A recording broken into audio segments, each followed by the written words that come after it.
several rooms in here, but this dates back to the time of the first temple. Right below my feet here is an olive press. You can see where the wood beam went in here and they ground the olives. Olives are very important for anointing someone going into the temple. So the olives were pressed here. And if we read Josephus, he talks about Aaron being anointed by Moses with the olive oil and the water, the rushing spring water. We also read in Scripture where Solomon was brought down by a mule to the Gihon Springs, right here, right in this area, right where we are.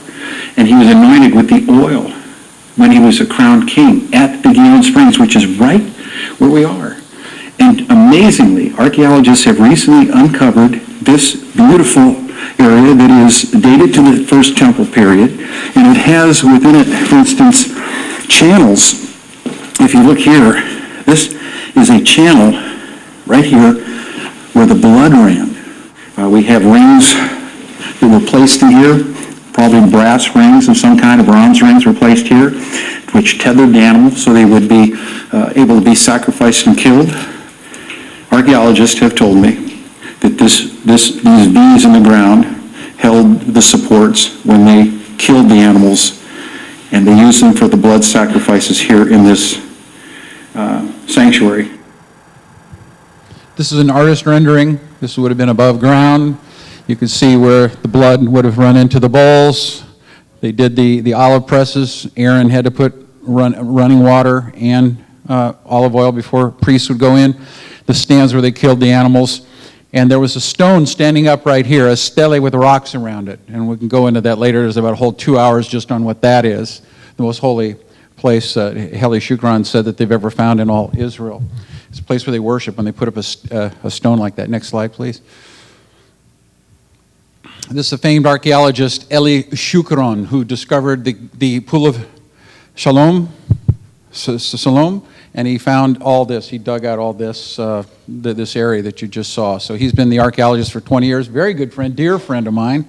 We just met in Washington, D.C., and had a discussion on this. So this has a video, too, if we can get this to go. I think we can now.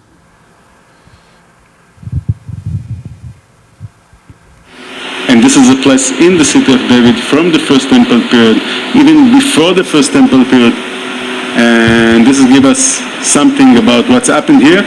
And as I say, we are in the city of David. We are in the citadel of Zion. This is the area of the citadel of Zion, here, where we are standing.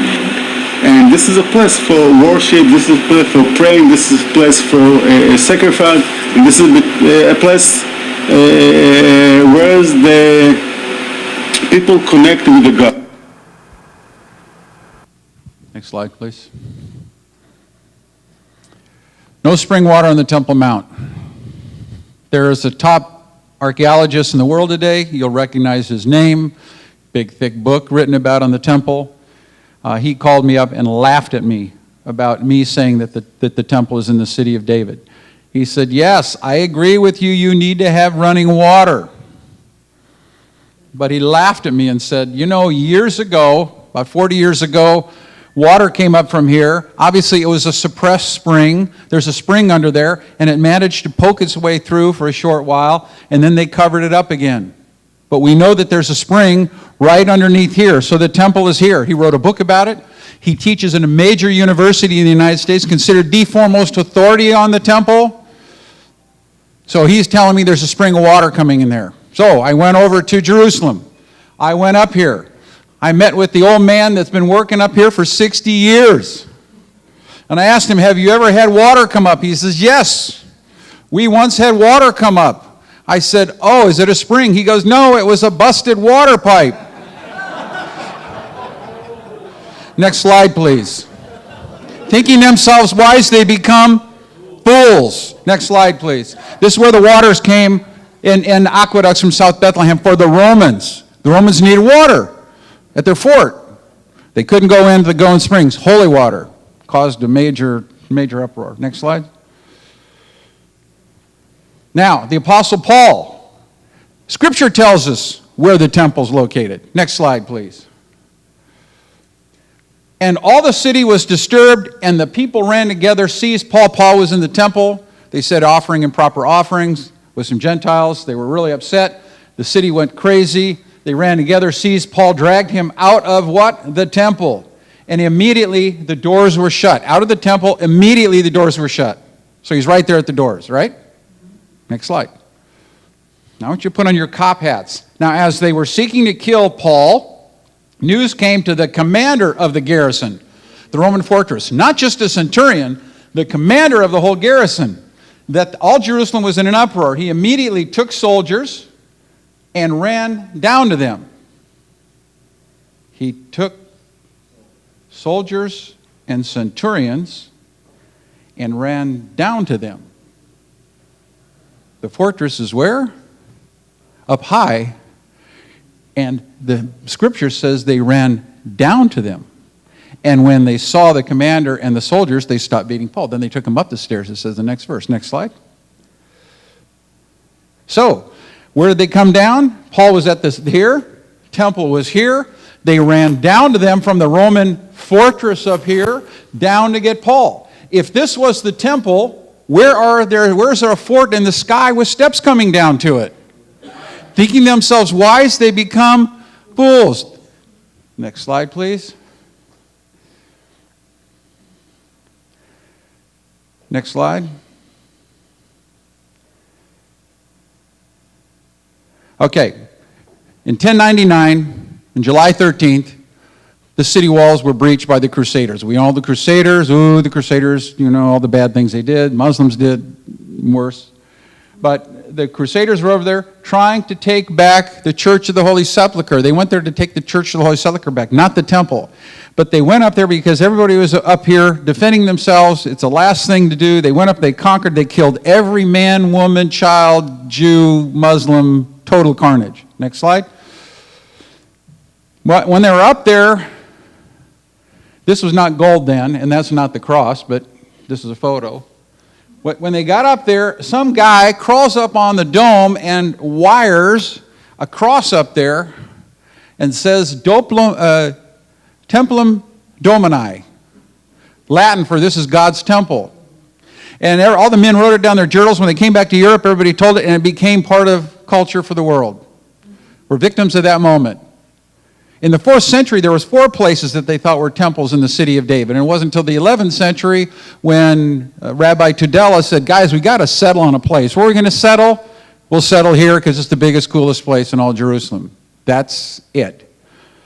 And every scholar will say today, there's no doubt that the Temple Mount is the place of the temples. Next slide, please. Here's the coin that Ellie found. I want to cut this off right here. Let's go to... I've got 13 minutes. Let's go to Golgotha. I'm really doing good on time. We're going to go to Golgotha. Now, the question while they're getting that, I'm going to ask you. The interesting thing is, if the temple is indeed in the city of David, what does that have to do with everything? We have to recalibrate everything in history in Jerusalem. Everything moves down. The Golden Gate, the Eastern Gate, moves down. Right? So, Christ's crucifixion site has to be moved. Why? Because when Christ was crucified, he was east of the temple. The curtain was always on the east side of the temple. And the centurion saw the temple curtain rent. And we're going to go through that. So, let's start off, and let's go through these and go back to about 10 slides in, maybe 15 slides in if we can. Maybe more. Maybe about 10 slides in. 10 slides will do it. Because now we have to take the Church Holy Sepulchre and look at that. That's not east of the temple. We have to take Gordon's Calvary. That's northwest. Okay? Let's go. Okay, next slide. Okay, we can stop here. Here's the Church Holy Sepulchre. Okay? Let's go to the next one. The next slide altogether. Ooh, hope it doesn't freeze it up. That was right in the middle of it. Here we are. Okay, let's go to the next one after this.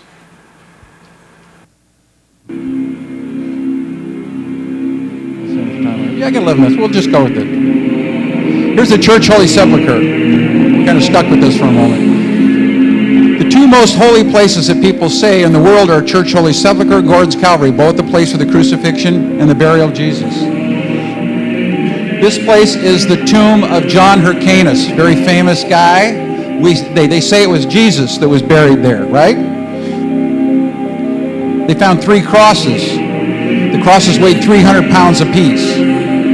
How could Jesus carry a cross that weighed 300 pounds? And they found them right after Queen Helena went there in the 4th century and said, I'm going to give a lot of money to anybody who can find these crosses. A guy came out of the shadows, and he said, his name was Judas, and he said, I know where they are. They dug it up, and they found the rod with the sponge. They found the 3 crosses. They found the crown of thorns. He became, here he is digging up, he became the bishop of Jerusalem and died, the wealthy man. Next slide, please. Jesus really carried a patabolum, which is a crossbar thing, across his back. It wasn't a cross. He couldn't have done it too heavy. Next slide. Okay, Judas. Okay, next slide. We're going to go through this quick. I want to get to next slide. Next slide. I just want to get through all this. Next slide. Next slide. Next slide. Here. That was a patabolum. Next slide. No, go. No, that's what Jesus was carrying. It's called a patabolum. Next slide. Next slide. Gordon's Calvary. I can go into that. I can explain about the garden tomb. By the way, the garden tomb right here was, I think we need to listen to this. Next slide. Never done it back to back, so I'm sorry if it's a little. Gordon said he saw a face of the skull inside that. So Protestants will be here. Catholics will be the Church Holy Sepulchre. Protestants go with Gordon. 1893, he said he saw the skull face. And he said, saw these 2 holes. Next slide. Gordon was killed at Khartoum, which we saw the movie Khartoum with Charlton Heston. Next slide. That was Gordon, very famous guy. Next slide. Next slide. Okay, here's what he saw. Gordon saw this. This was taken in 1900. He saw this thing in 1900. So there was 2 holes there. He said this was the skull. Scripture says it's the place of the skull. I think it has another meaning. Because the Romans never named anything after a feature. It was always named after a person. Like Portrait Antonio was named after Mark Antony. All right? So we see all the cactus here. There's no water. Jesus was buried in a garden. So the Church of England bought this ground, brought in drip lines. They invented drip lines. They brought in plants. They brought in chirping birds. They brought in everything. Because they say this is the face of the skull. But this was a Byzantine quarry. Next slide. And you can see how pretty it is today. And this is where they say Jesus was buried, but go ahead and the next video you'll see is we do a dating. We did a dating on this, and I worked with Gabriel Barkay from Hebrew University. Next slide. This is what it is today. Those 2 holes are pretty well gone, and it's all sandstone. So you can imagine 2,000 years ago what it looked like. This is just 200 years, so it's ridiculous. Very soft. Just those 2 holes made it into a skull and the place for Jesus. So the next slide. The garden tomb is nothing else but a simple burial cave of First Temple period, which is many hundreds of years earlier than the time of Jesus. Actually, I studied the place in the 1970s, and I came to a conclusion it would be impossible. First of all, it has no characteristics of burial caves of the beginning of our era. That is, it is not a first century tomb. I think that the burial cave was used and probably was also hewn out of the rock somewhere around 2,600 years ago in the 7th century BC.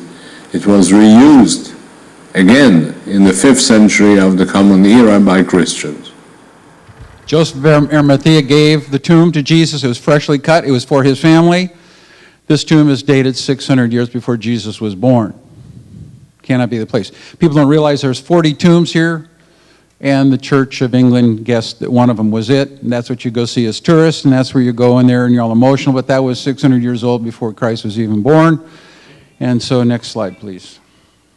Now we're going to show you where it is. Now, Well, what did I do to try and figure this out? If you go to the city of David, which is over here, there's the city of David, and you look east, you go over the Kidron Valley, and there is a very, very congested bunch of buildings there today. It's a Palestinian area where they sell drugs, gun runners, and everything else. It's a place to go. You can't go today. It's dangerous. It's unbelievably dangerous. You can't go in there.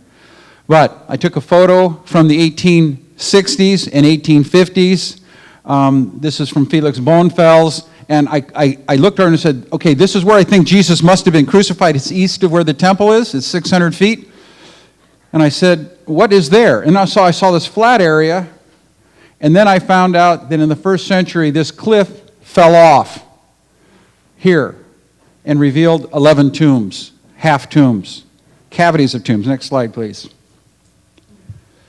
So I became pretty excited. Now, the yellow, here's where the temple would be. So looking across the Kidron Valley here is the most optically accessible place in all Jerusalem, because you can see the Mount of Olives, you can see Herod's fortress, you can see the temple, you can see the Mount of Olives, the Kidron Valley, everything is there. And it was the most optically accessible place because they wanted to do it in a place that people can see.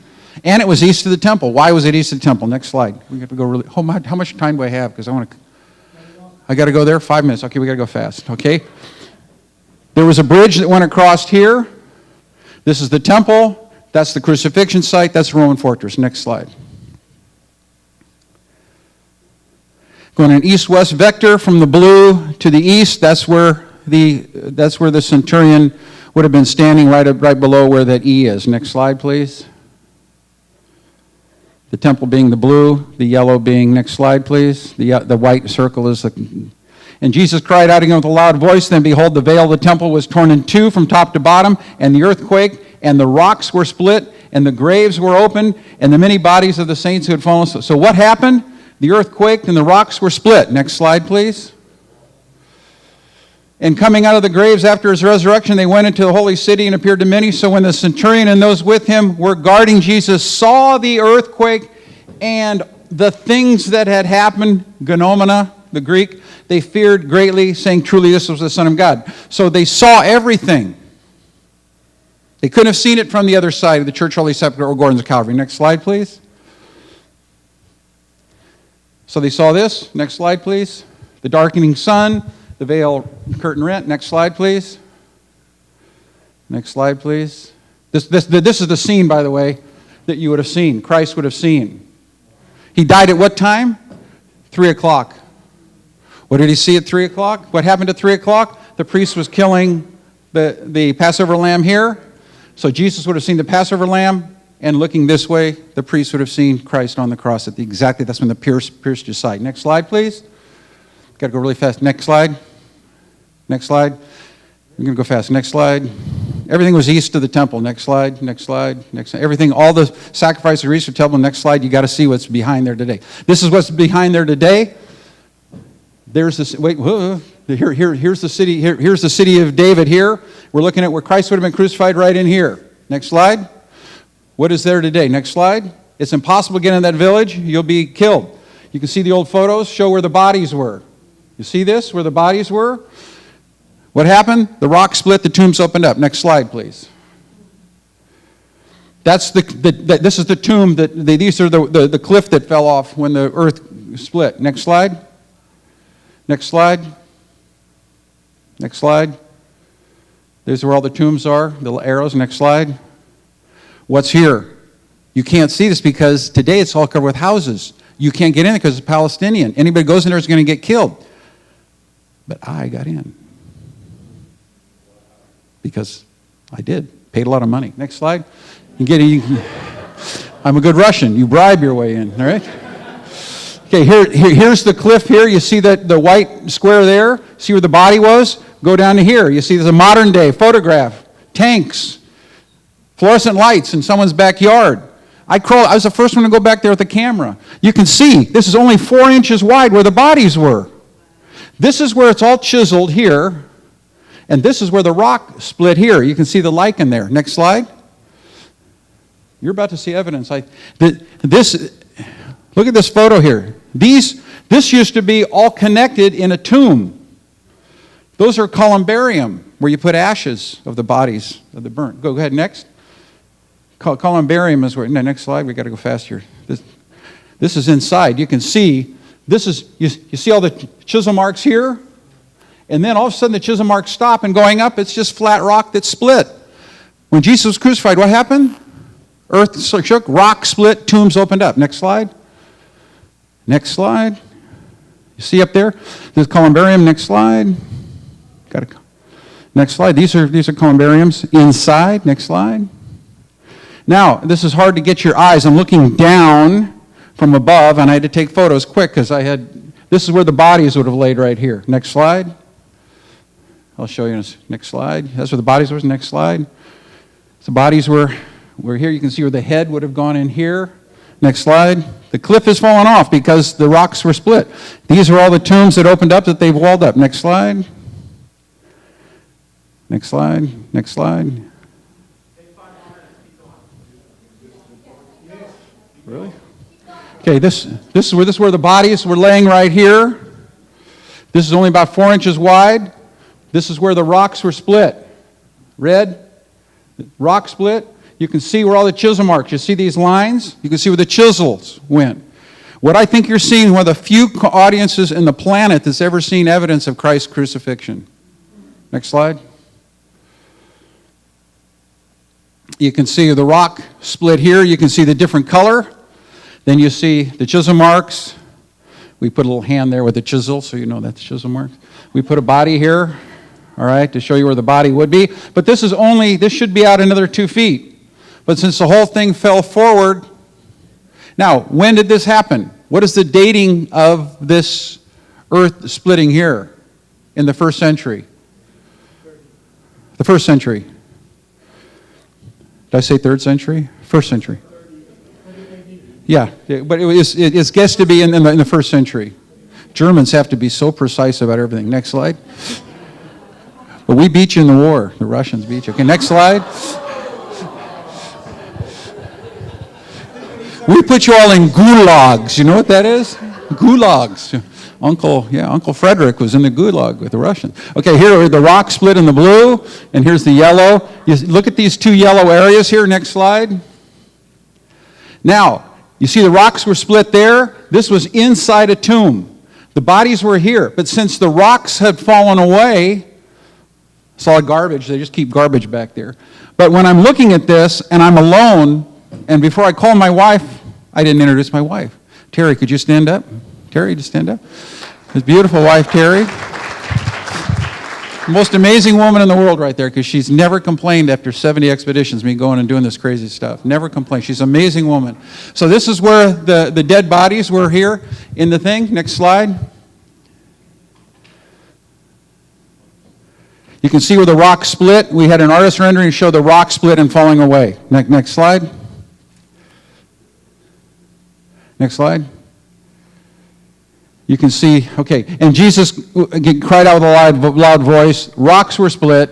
Graves were open. We see evidence of that. Next slide. Next slide. Next slide. So, again, Jesus, this is, you would have to, right here on this side of the bridge, this is the double-tiered bridge that's talked about in the Mishnah. They would have paid their money to get in the temple and walked across this bridge.